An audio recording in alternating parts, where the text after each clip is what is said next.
Okay, तो start करते हैं AWS टाइप ऑफ VPC। मैंने आपको फर्स्ट लेक्चर में बताया था कि VPC क्या होता है, ठीक है ना। ये उसका सेकेंड पार्ट है, इसमें आपको बताया जाएगा टाइप ऑफ VPC क्या होता है, डिफॉल्ट VPC क्या होता है, प्राइवेट VPC क्या होता है ना, डिफॉल्ट और ये कस्टम VPC क्या होते हैं। ठीक है, VPC हम कैसे क्रिएट करते हैं, क्यों क्रिएट करते हैं, सबनेट्स क्या होता है, प्राइवेट सबनेट और पब्लिक सबनेट्स क्या होते हैं, है ना। ये सारी चीजें आपको इस लेक्चर के अंदर बताई जाएंगी। तो हम स्टार्ट करते हैं टाइप ऑफ बीपीसी से कि बीपीसी कितने टाइप के होते हैं। बेसिकली जो बीपीसी होते हैं वो टू टाइप के होते हैं। एक हमारा होता है कस्टम, सेकंड होता है हमारा डिफॉल्ट। एक हमारा जो फर्स्ट होता है वो डिफॉल्ट, सेकंड होता है हमारा कस्टम बीपीसी।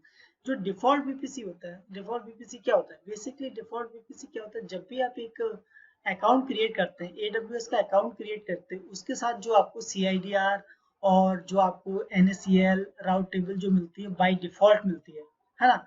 तो वो एक तरह का आपका डिफॉल्ट बीपीसी हो गया। वो आप बाय डिफॉल्ट आपको जब आप अकाउंट क्रिएट करेंगे अमेजोन कंसोल जब भी आप क्रिएट करेंगे, एडब्ल्यूएस का अकाउंट जब भी आप क्रिएट करेंगे, तो उसके अंदर आपको ये सारी चीजें बाय डिफॉल्ट मिलेंगी। सीआईडीआर का सिक्योरिटी ग्रुप मिल जाएगा, आपको सीआईडीआर मिल जाएगा, है ना, एनएससीएल मिल जाएगी, राउटेबल टेबल मिल जाएगी, ये सारी चीजें आपको मिल जाएंगी। और आपको एक गेटवे का इंटरनेट मिल जाएगा, मतलब आपको इंटरनेट गेटवे मिलेगा बाय डिफॉल्ट। तो ये होता है हमारा डिफॉल्ट बीपीसी। डिफॉल्ट बीपीसी हम क्रिएट नहीं करते। जब भी आप अकाउंट क्रिएट करेंगे, आप किसी भी रीजन के अंदर जाएंगे, रीजन में कोई भी आप जोन सिलेक्ट करेंगे, और जब भी आप एक सर्वर लेंगे, आप इंस्टेंस बनाएंगे, उसके अंदर ये सारी चीजें बाय डिफॉल्ट आपको क्रिएट मिलेंगी। क्या क्या मिलेगा आपको, सीआईडीआर होगा उसके अंदर, एनएससीएल होगी, राउटेबल टेबल होगी आपके अंदर, इंटरनेट गेटवे होगा। ये सारी चीजें बाय डिफॉल्ट आपको क्रिएट मिलती हैं, ठीक है ना। अब हम बात करते हैं कस्टम बीपीसी की।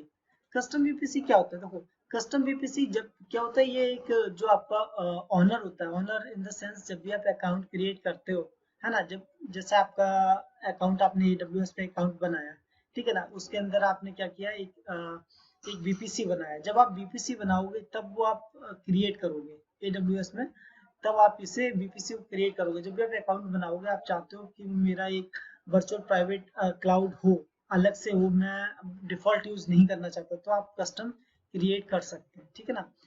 जो सेकेंडली होता है, इसमें आपको ये देखना पड़ता है जब भी आप बीपीसी बनाएंगे, किस रीजन से बना रहे हैं, किस लिए बना रहे हैं, उसमें आप सीआईडीआर की वैल्यू क्या ले रहे हैं, है ना, उसकी कॉस्टिंग बीपीसी क्या है, ये सारी चीजें आपको देख के क्रिएट करना पड़ता है। इसमें क्या होता है, इसमें बाय डिफॉल्ट जो होता है, जो आप कस्टम बीपीसी लेंगे, इसमें भी बाय डिफॉल्ट सिक्योरिटी ग्रुप आपको मिलता है। It has on default security group, network access list जो आपको मिलेगी, और राउट टेबल मिलेगी। ये दो चीजें आपको इसमें भी मिलती हैं, लेकिन बट आप इसके अंदर चेंज भी कर सकते हैं। जब भी आप कस्टम बीपीसी बनाते हैं, कस्टम बीपीसी क्रिएट करते हैं, उसमें क्या होता है, does not have an internet gateway by default. उसके अंदर बाय डिफॉल्ट कोई भी इंटरनेट गेटवे नहीं होता। ये आपकी नीड के अकॉर्डिंग क्रिएट किया जाता है। अगर आपको उसकी जरूरत तो आप क्रिएट करेंगे, नहीं जरूरत तो आप उसका इंटरनेट गेटवे क्रिएट नहीं करेंगे। अगर इंटरनेट गेटवे क्रिएट नहीं करेंगे तो आप उसे बाय डिफॉल्ट आप उसे नॉर्मल यूज नहीं कर सकते, उसे पब्लिकली आप यूज नहीं कर सकते, या आप उसे डायरेक्ट यूज नहीं कर सकते विदाउट इंटरनेट गेटवे। तो ये आपकी नीड के ऊपर डिपेंड करता है। अगर आपकी नीड है तो आप उसे क्रिएट कर सकते हैं इंटरनेट गेटवे को। बट इसके कस्टम बीपीसी जब भी आप बीपीसी क्रिएट करेंगे, उसमें बाय डिफॉल्ट आपको इंटरनेट गेटवे नहीं मिलेगा, ठीक है ना। ओके, जब भी आप बीपीसी क्रिएट करेंगे, यहाँ पे ऊपर आप एक बार यहाँ पढ़ लीजिए, यहाँ लिखा हुआ when create BPC you need create this four step. देखो जब भी आप बीपीसी क्रिएट करेंगे, आप अगर आपने लॉगिन किया अपना AWS, ठीक है, इंस्टांस लॉगिन किया, इंस्टांस के बाद सॉरी आपने आप बीपीसी पे गए, आपने बीपीसी सिलेक्ट किया। तो बीपीसी सिलेक्ट करने के लिए, बीपीसी आपको क्रिएट करने के लिए ये चार चीजों की जरूरत पड़ती है। कौन कौन सी, सबसे पहले आपने एक बीपीसी क्रिएट किया। बीपीसी जब क्रिएट हो जाएगा, उसके बाद आपको एक सबनेट क्रिएट करना पड़ेगा, ठीक है। सबनेट ये जो आता होता है 225.225.225.0, ये सबनेट होता है। सबनेट आपको क्रिएट करना पड़ेगा। देन आपको एक इंटरनेट का गेटवे लेना पड़ेगा। गेटवे इसलिए यूज होता है कि आप बाहर एक्सेस कर सको, बाहर का आप इंटरनेट एक्सेस कर सको, तो उसके लिए आपको इंटरनेट गेटवे चाहिए होता है, एंड एक राउट टेबल चाहिए होती है। ये चार चीजें आपको क्रिएट करनी पड़ेंगी जब भी आप अगर बीपीसी यूज करते हो। आपने ये बीपीसी क्रिएट किया, देन आपको सबनेट क्रिएट करना पड़ेगा, उसके अंदर ही आपको इंटरनेट गेटवे और राउट टेबल क्रिएट करनी पड़ेगी। ये सारी चीजें मैं आपको जो नेक्स्ट हमारा लेक्चर आएगा, नेक्स्ट हमारा लैब आएगी, उसके अंदर आपको बताऊंगा कैसे बीपीसी क्रिएट करते हैं, कैसे सबनेट क्रिएट करते हैं, है ना, कैसे इंटरनेट गेटवे प्रोवाइड करते हैं, क्रिएट करते हैं, और कैसे राउट टेबल हम क्रिएट करते हैं। ठीक है, देखो बेसिकली सबनेट क्या होता है, सबनेट हमारे दो तरह से होते हैं, एक सबनेट हमारा होता है पब्लिक और एक होता है हमारा private. Two type of subnets होते हैं, कौन कौन से, एक पब्लिक होता है और एक प्राइवेट होता है। जो पब्लिक सबनेट होता है वो क्या होता है, सब पब्लिक सबनेट को आप इंटरनेट पे यूज कर सकते हैं, वो इंटरनेट के लिए बेसिकली बना हुआ होता है ना, तो इसे आप इंटरनेट यूज कर सकते हैं। और ये सब जो ये सबनेट होता है ये पब्लिक IPv4 होगा या इलास्टिक आईपी के थ्रू आप यूज कर सकते हैं, दो तरह से यूज कर सकते हैं, या तो आप पब्लिकली यूज कर सकते हैं आईपी एड्रेस को, नहीं तो आप इलास्टिक आईपी यूज कर सकते हैं। अगर आपने पब्लिक सबनेट नहीं दिया तो आप इलास्टिक आईपी के थ्रू यूज कर सकते हैं। और प्राइवेट सबनेट क्या होता है, देखो बेसिकली प्राइवेट सबनेट के बारे में आपको बताता हूँ। देखो जो हमारा प्राइवेट सबनेट होता है, देखो यहाँ पे एक बार हम पढ़ लेते हैं, if a subnet does not have a route to the internet gateway, देखो जब तक आपके पास कोई राउट नहीं होता है इंटरनेट गेटवे के लिए, है ना, तो उसे हम प्राइवेट सबनेट कहते हैं। जैसे प्राइवेट, जैसे कि आपका ये इंटरनेट है, ये आपका AWS है, अगर आप इसे यहाँ तक आपके पास राउट नहीं है यहाँ तक जाने को, तो ये आपका प्राइवेट सबनेट हो जाएगा, ठीक है ना।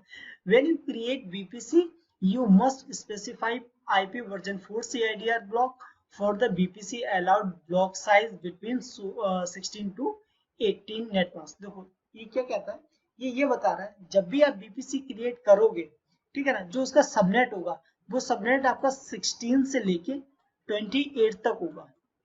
आप 28 इनके बीच में आप सबनेट ले सकते हो, आप 15 नहीं ले सकते, आप 29 सबनेट नहीं ले सकते। अगर ये आपको सबनेट समझ में नहीं आया तो आप एक बार रिवाइज कर लेना सबनेटिंग, उसमें आपको पता लग जाएगा ये सबनेट्स क्या होते हैं, है इनका ब्लॉक कैसे हम यूज कर सकते हैं, ठीक है ना। तो जो भी सबनेट होते हैं आप 16 से लेके 28 तक का सबनेट यूज कर सकते हैं, 29 नहीं यूज कर सकते और आप 15 नहीं यूज कर सकते हो इसके अंदर, ठीक है ना। तो एक बार मैं इसे रिमूव करता हूँ, जस्ट सेकेंड। और जब भी आप सबनेट क्रिएट करते हैं, जब भी आप सबनेट लेते हैं, तो उस सबनेट की आप first four IP and last IP assign नहीं कर सकते। उसका रीजन होता है, देखो जब भी आप फर्स्ट आईपी आपने एक ही ये आईपी मैं आपको बता देता हूँ, जैसे कि एग्जांपल के लिए दिखा दिया यहाँ पे दिया हुआ है, जैसे कि एक आईपी एड्रेस ये है 10 का, आपने एक सबनेट ले लिया 10 का ब्लॉक लिया 24 का, ठीक है ना। इसमें जो ये होगी 10.0.0.0 ये आपका एक नेटवर्क को डेडिकेट करता है, ये नेटवर्क के लिए होता है, ये आपका नेटवर्क होगा। ओके, एक जो आपका ये होगा ना, ये हमारा नेटवर्क के लिए होता है। देन जो हमारा सेकंड होता है 10.0.0.1 ये रिजर्व होता है AWS BPC राउट के लिए। ये मैंने यहाँ पे गलत लिखा है, PVC BPC राउट के लिए, जो हमारा BPC हम क्रिएट करते हैं उसके राउट के लिए रिजर्व होता है। सेकंड जो हमारा होता है वो DNS सर्वर के लिए रिजर्व होता है। थर्ड होता है फ्यूचर यूज के लिए, ठीक है ना। और जो हमारा जो 255 होगा 10.0.0.255 ये हमारा ब्रॉडकास्ट एड्रेस के लिए होता है। आपको ब्रॉडकास्ट एड्रेस पता है, क्योंकि हम ब्रॉडकास्ट एड्रेस यूज नहीं कर सकते, नेटवर्क हम यूज नहीं कर सकते, ये दो चीजें तो हम बेसिकली यूज ही नहीं कर सकते। लेकिन AWS में जो ये है 1, 2 और 3 10.0.0.1 10.0.0.2 10.0.0.3 ये हम तीन इसलिए नहीं यूज कर सकते कि Amazon ने ऑलरेडी रिजर्व कर रखा है। जो 1 कर रखा है वो BPC के लिए कर रखा है, सेकंड कर रखा है वो DNS के लिए कर रखा है, और थर्ड कर रखा है वो फीचर यूज के लिए कर रखा है। इन तीन को यूज नहीं कर सकते। और हम सबनेटिंग अगर आप करोगे उसमें आपको पता लगेगा नेटवर्क भी आप यूज नहीं कर सकते और ब्रॉडकास्ट एड्रेस भी आप यूज नहीं कर सकते एज अ IP एड्रेस, ठीक है ना। तो ये था जो हमारा नेक्स्ट लेक्चर आएगा, जो हमारे आप लेक्चर नहीं, अब हमारी BPC की लैब आएगी कि हम BPC कैसे क्रिएट करते हैं, सबनेट कैसे क्रिएट करते हैं, इंटरनेट गेटवे कैसे क्रिएट करते हैं, और राउटिंग टेबल हम कैसे क्रिएट करते हैं, ये सारी चीजें उसके अंदर आपको बताई जाएंगी।